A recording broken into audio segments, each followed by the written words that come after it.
हरे कृष्णा दोस्तों, मैं दीपांशु स्वागत करता हूं आपका सीजीपीएससी व्यापम में।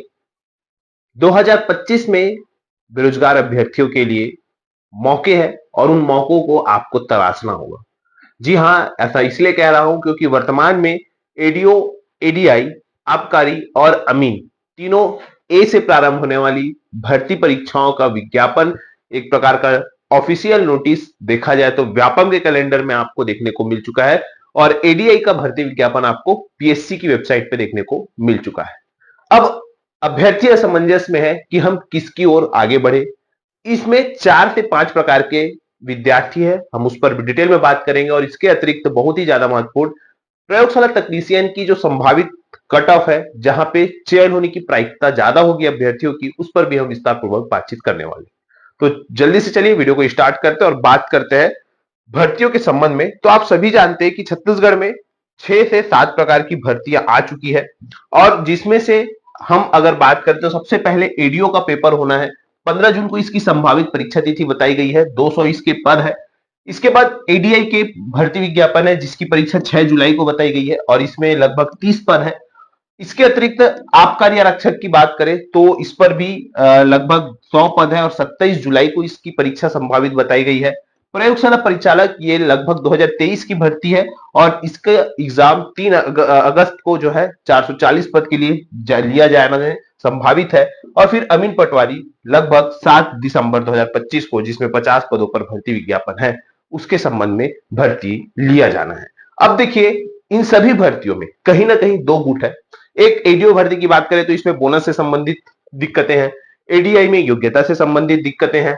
इसके अतिरिक्त और ये जो प्रयोगशाला है परिचारक है, इसमें लोगों का कहना है कि सर और भी फॉर्म इसमें आने चाहिए। इसके अतिरिक्त आबकारी में कहना है लोगों का कि इसमें जो हाइट वाला है, मेजरमेंट है, उसको हटाना चाहिए। इसके अतिरिक्त अमीन पटवारी में कहा जाता है कि पदों की संख्या को बढ़ाना चाहिए। इस प्रकार से हर भर्ती में दो प्रकार के गुट है। अब देखने वाली बात है इसमें क्या होता है।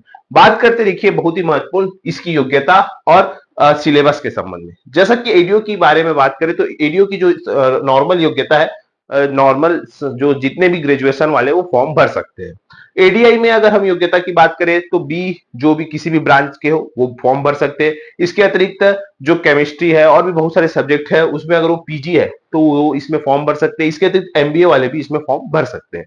इसके अतिरिक्त आबकारी आरक्षक में 10 दंडों परीक्षा प्रणाली उत्तीर्ण होना चाहिए। प्रयोगशाला में 10, प्रयोगशाला परिचारक में 10वीं पास होना चाहिए और अमीन में 10 दंडों परीक्षा प्रणाली उत्तीर्ण होना चाहिए। तो ये जो है आपकी योग्यता है। अब बात करते हैं आपके सिलेबस के संबंध में।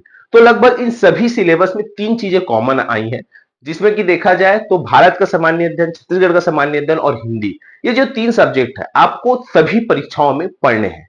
सिवाय अगर हम हिंदी की बात करें तो हिंदी बस आपको प्रयोगशाला परिचारक में नहीं पढ़ना है, बाकी सभी भर्ती में पढ़ना है। अगर सिलेबस की बात करें तो देखिए इंडियन जीएस, सीजीजीएस और हिंदी, ग्रामीण विकास, पंचायती राज, आजीविका, ये सारी चीजें हैं। एडीआई की बात करें तो सीजीजीएस और जो है सी सेट है, सीजीपीएससी प्री का। आबकारी में पूरा का पूरा ये जो सिलेबस है आबकारी का वो सीजीपीएससी प्री का सिलेबस है। चाहे अगर आप देखें तो एडीआई और आबकारी दोनों लगभग लगभग सेम है इनके सिलेबस। भले जो इसकी परीक्षा है व्यापम ले रहा है लेकिन इसकी परीक्षा जो है वो पीएससी ले रहा है। अब प्रयोगशाला परिचारक की बात करें तो इसकी जो पूरी जो है साइंस जो है 60 नंबर का आएगा और जो सीजीजीएस है वो 40 नंबर का आएगा। अब जो अमीन है, अमीन का लगभग ये पूरा सिलेबस जो है पिछली बार की तरह जो है लगभग लगभग ये पूरे जो सिलेबस है संभावित है, क्योंकि इसका जो सिलेबस बस आया हुआ है, बाकी किसी के सिलेबस अभी ऑफिशियल तौर पर नए वाले नहीं आए, ये जितने भी है पुराने हैं। तो लगभग इसके सिलेबस के आधार पर अब लोग ये करना चाह रहे हैं कि आगे क्या करें। तो देखिए 4 प्रकार के बच्चे हैं। तो एक पहला प्रकार का अगर हम बात करें तो जो सीजीपीएससी मेंस अगर हम बात करें वो जो है लिखना चाह रहा है और उस पर जो है उसकी स्थिति क्लियर है कि वो जो है मतलब क्लियर हो गया और वो अब सीजीपीएससी मेंस की तैयारी कर रहा है। लेकिन उसके मन में ये सवाल आता है कि अगर मेरा सीजीपीएससी मेंस नहीं निकला या मैं इंटरव्यू में कट गया तब मेरा क्या होगा, क्या मैं एडीआई की तैयारी करूं? तो उनको ऐसा नहीं करना चाहिए, उनको जो है मेंस की ओर ध्यान देना चाहिए, क्योंकि आज नहीं तो कल उनकी मेहनत जो है वो रंग लाएगी।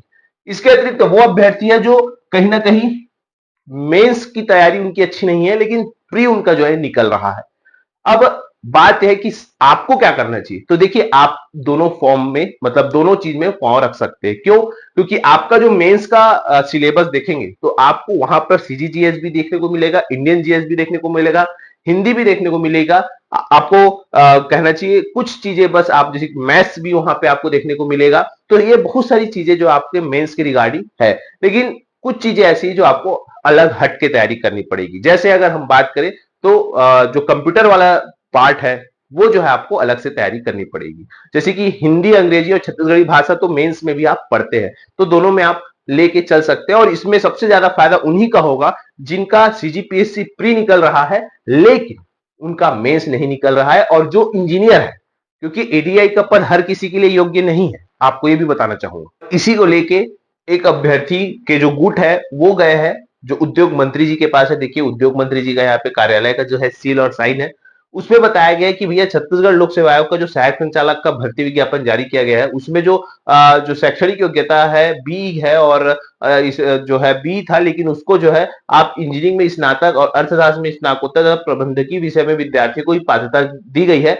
और ये जो है 9 वर्ष बाद जो है निकाला गया है, और इसी के साथ मध्य प्रदेश जो है छत्तीसगढ़ के ये जो पद है उसमें निकाला था, तो वो जो योग्यता रखा था ग्रेजुएशन रखा था। तो मध्य प्रदेश राज्य के भांति जो है छत्तीसगढ़ कि ये जो भर्ती है एडीआई उसको जो है आप नॉर्मल ग्रेजुएशन वाले बच्चों के रखे, ऐसा करके आवेदन जो है वो दिया गया है। और कहीं ना कहीं वहां से पॉजिटिव रिस्पांस भी मिला है। अब यहाँ पे देखने वाली बात है कि कितने जल्दी ये सारी चीजें होती है। तो फिलहाल जो सीजीपीएससी मेंस जो उनकी तैयारी अच्छी नहीं है लेकिन वो कहीं ना कहीं एडीआई की तैयारी करना चाहते हैं, जिनका प्री निकल रहा है, वो एक बहुत ही अच्छे जो देखा जाए इंजीनियर है उनके लिए एक बहुत ही अच्छा समय है। दूसरा, जो अगर कह रहे हैं कि भाई हम एडीओ और क्या एडीआई की तैयारी एक साथ कर सकते हैं क्या, तो देखिए यहाँ पे एडीओ जो है एक अलग ही लेवल का है और जो एडीआई है एक अलग लेवल का है। अगर आप एडीआई की तैयारी करेंगे तो निश्चित तौर पर एडीआई के साथ आपका आबकारी भी निकलेगा, साथ में आपका अमीन भी निकलेगा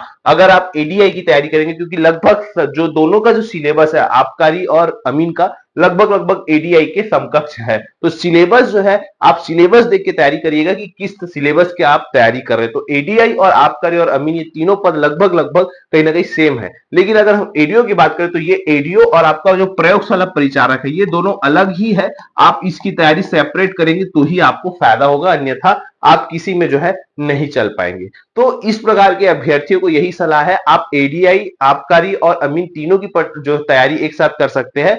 एडीओ और प्रयोगशाला परिचालक इसकी जो तैयारी आपको अलग से करनी पड़ेगी। ठीक है, तो आशा है कि आप लोगों को जो आपका जो सारा कंफ्यूजन है वो दूर हो गया होगा, और कहीं ना कहीं आप लोगों के अंदर जो उपापोह की स्थिति होगी वो भी आपसे क्लियर हो गई होगी। ठीक है, अब हम बात कर रहे हैं जो प्रयोगशाला परिचारक का, इसके अतिरिक्त जो प्रयोगशाला तकनीशियन की जो भर्ती आई थी उसका जो मॉडल आंसर कुछ दिनों पहले व्यापम ने जारी किया, और फिर बहुत सारे अभ्यर्थियों के मैसेज है सर इसका एक कट ऑफ एनालिसिस करिए। तो देखिए जो कट ऑफ एनालिसिस किया गया है संभावित कट ऑफ, उसमें अगर हम बात करें संभावित कट ऑफ की कि कितना मिनिमम जो है कट ऑफ जा सकता है, कितना जो चयन पाने की संभावना है, तो मिनिमम जो कट ऑफ है अगर हम उसकी बात करें, क्योंकि पदों की संख्या 260 के आसपास थी, याद रखिएगा 260 है इसमें पद है, और इसके पेपर का लेवल था तो अच्छा खासा इसके जो पेपर का लेवल है। और इसमें अगर हम सामान्य वर्ग की बात करें, जो सामान्य वर्ग के हैं जो मेल और फीमेल, इसमें मैं दोनों को बता रहा हूं, लगभग जिनका 65 प्लस है वो अपने आप को यहाँ पे सेफ मान सकते हैं। अगर हम ओबीसी की बात करें तो ओबीसी ज्यादा नहीं, लगभग 62 प्लस यहाँ पे आप अपना चयन मान सकते हैं, जिनका 62 या 62 से अधिक है, चाहे वो मेल हो फीमेल, फीमेल का तो कम ही जाता है, लेकिन इसमें मैं दोनों को बता रहा हूं, ये संभावित है कि इतना मिनिमम जो है चयन जा सकता है। इसके अतिरिक्त एससी की बात करें तो लगभग आपका 56 नंबर प्लस जो है वो एससी का है, और एसटी का लगभग आप 50 प्लस मान सकते हैं। तो ये जो है एक संभावित कट ऑफ है। आप बहुत सारे अभ्यर्थियों के नंबर ही नहीं आ रहे हैं, याद रखिएगा बहुत सारे अभ्यर्थी, इसमें बहुत ही कुछ मात्रा में अभ्यर्थी है जो लाए हैं, लेकिन याद रखिएगा ये 65 प्लस माइनस 5 नंबर पीछे लेके चलिएगा, आगे तो नहीं लेकिन 5 जो है वो माइनस लेके चलिएगा।